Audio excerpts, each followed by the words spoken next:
नमस्कार मित्रों, स्वागत है आपका हमारे इस यूट्यूब चैनल पे। SCRT सीरीज़ कंटिन्यू हम करते हुए आज आगे बढ़ेंगे। पहले कुछ बातें बोल देता हूँ आप लोगों से सभी से। पेपर भले ही यूपी टेट का कैंसिल हो चुका है, अभी कोई नेक्स्ट डेट नहीं है और सुपर टेट भी अधर में ही दिख रहा है, बट फिर भी मैं आप सभी से गुजारिश करूंगा कि अपनी पढ़ाई को बंद मत करिएगा। चाहे वो यूपी टेट सेंट्रिक हो, चाहे आपका सुपर टेट सेंट्रिक हो, और फिर चाहे वो सी टेट सेंट्रिक, क्योंकि कोई भी एग्ज़ाम कभी भी लग सकता है और जीवन केवल सुपर टेट तक आपका ख़त्म नहीं हो जाता। इसी प्रकार की बहुत सी भर्तियां हैं, चाहे वो आपका पीटी का एग्ज़ाम क्यों ना हो, उसमें भी अभी लेखपाल भर्ती आने की जो उम्मीद है। तो इस तरह की चीज़ों में लगे रहिए, अपनी पढ़ाई को बंद मत करिए, क्योंकि आप सभी को पता है कि जहां आपकी पढ़ाई बंद होती है तो होता क्या है कि जैसे मशीन बंद होती है, ऐसे ही आप भी ख़त्म हो जाएंगे अगर आपने पढ़ाई अपनी बंद कर दी। तो चलिए शुरू करते हैं। दूसरा पार्ट लेते हैं आज। पार्ट है पृथ्वी के स्थल रूप। जैसे एनसीईआरटी इंपॉर्टेंट है, वैसे ही एससीईआरटी भी बहुत इंपॉर्टेंट है, और जब टाइम है तो इसको हमको डीपली थॉरोली पढ़ना है। सभी इंपॉर्टेंट पॉइंट्स को मैं बताता चलूँगा, तो उनको आपको स्पेशल याद करना है। तो पृथ्वी के स्थल रूप में पृथ्वी के धरातल पर हमें विभिन्न प्रकार की स्थलाकृतियाँ, इसको हम लैंड फॉर्म्स कहते हैं, देखने को मिलती है। इन स्थलाकृतियों से ही प्राकृतिक भूदृश्यों का निर्माण होता है। धरातल पर उच्चावच के आधार पर इन स्थलाकृतियों को 3 श्रेणियों में बांटा गया है। तो 3 श्रेणी कौन सी हैं? प्रथम श्रेणी में महाद्वीप एवं महासागर आते हैं। द्वितीय श्रेणी के में अंदर पर्वत, पठार एवं मैदान आते हैं।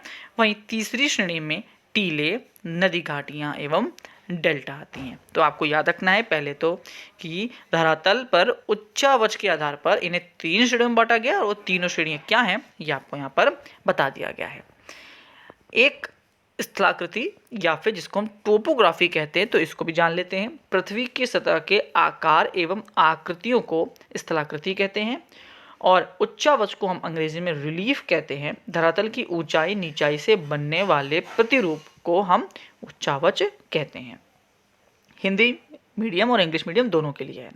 किसी भी क्षेत्र की स्थलाकृतियों के निर्माण में शैलों का महत्वपूर्ण भूमिका होती है, कड़ी एवं मजबूत। तो आप देख सकते हैं ये हमारा पूरा एक धरातल है, जिसमें आपको सभी प्रकार के क्या देखने को मिल रहे हैं, उच्चावच या फिर हम कहें तो स्थलाकृतियां देखने को मिल रही है, चाहे वो पर्वत हो, पठार हो, घाटी हो, पहाड़ी हो, मैदान हो, या फिर समुद्र या फिर महासागर हो। चट्टानों की पर्वत, पहाड़ियों एवं पठारों के निर्माण में महत्वपूर्ण भूमिका होती है। इसके विपरीत कम दृढ़ता वाली चट्टानों जैसे चिकनी मिट्टी, बालू आदि से मैदान, टीले, छोटी एवं नीची पहाड़ियों का निर्माण होता है।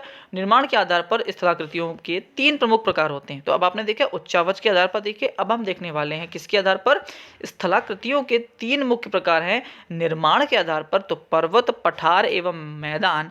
तो मुख्यतः ये बात आपको यहाँ पे ये याद रखनी है कि बात क्या कर रहा है, तो यहाँ पर निर्माण के आधार पर ये 3 हिस्से हैं। ये आपको बहुत अच्छे से रखना है कि किस हिसाब से किसको बांटा जा रहा है। आगे देख लेते हैं पर्वत एवं पहाड़ी, माउंटेन एंड हिल्स इंपॉर्टेंट है। तो सामान्यतः आसपास के धरातल से ऊंची स्थलाकृतियों को पर्वत तथा उससे कम ऊंची स्थलाकृतियों को पहाड़ी कहते हैं। मतलब पर्वत बहुत बड़े वाले, उनसे थोड़ा छोटे वाले पहाड़ी। पर्वत साधारणतः या समूह में होते हैं, इसे पर्वत श्रेणी या माउंटेन रेंज कहते हैं। पहाड़ दूर से ही स्पष्ट रूप से दिखाई देने लगते हैं और एवं उनका शिखर क्षेत्र अपेक्षाकृत संकुचित होता है। उत्पत्ति के अनुसार पर्वत मुख्यतः 3 प्रकार के होते हैं। अब ये बहुत इंपॉर्टेंट है, ये पेपर में बहुत बार पूछा गया है, चाहे ज्योग्राफी में ले लीजिए, चाहे आप साइंस में ले लीजिए। तो पहला है वलित पर्वत, जिसको हम फोल्डेड माउंटेन कहते हैं, मोड़दार पर्वत कहते हैं। जब चट्टानों में पृथ्वी की आंतरिक शक्तियों के कारण मोड़ या वलन पड़ जाता है, उसे हम मोड़दार पर्वत कहते हैं।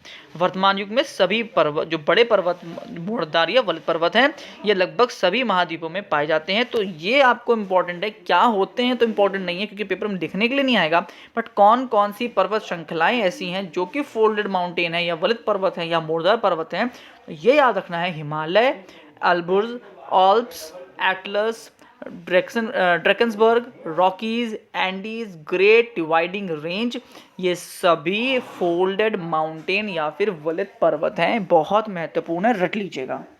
आगे बढ़ जाते हैं। खंड या फिर भ्रंश पर्वत, जिसको हम ब्लॉक माउंटेन कहते हैं, तो विशालकाय चट्टानी खंडों में भ्रंश या दरार पड़ने से इनका निर्माण होता है। चट्टानों के भ्रंशित होकर ऊपर उठने से या नीचे धंसने से भ्रंश पर्वत अस्तित्व में आते हैं।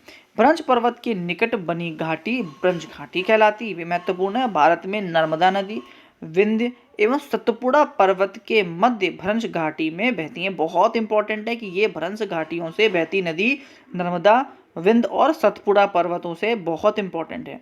विश्व के प्रमुख भ्रंश पर्वत कौन कौन से हैं? तो वोसेज है, ब्लैक फॉरेस्ट है, सियरा नेवादा है, बहुत महत्वपूर्ण। और हमारे देश में पश्चिमी घाट जो है वो भ्रंश पर्वत की प्रमुख उदाहरण है। उदाहरण बहुत महत्वपूर्ण है। ये सारे एग्जाम्पल्स आपको रटने हैं कि कौन किस प्रकार का माउंटेन है। अगला लेते हैं ज्वालामुखी पर्वत, मतलब वॉल्केनिक माउंटेन। तो ज्वालामुखी भूप्रपटी पर एक मुख खुला होता है। इस रास्ते से मैग्मा या लावा पृथ्वी के धरातल पर आता है। द्वार या मुख से गर्म लावा बाहर आने के कारण इसे ज्वालामुखी कहते हैं। इस द्वार के चारों ओर लावा एकत्र होने से शंकु के आकार की आकृति बनती है। इसे ज्वालामुखी पर्वत कहते हैं।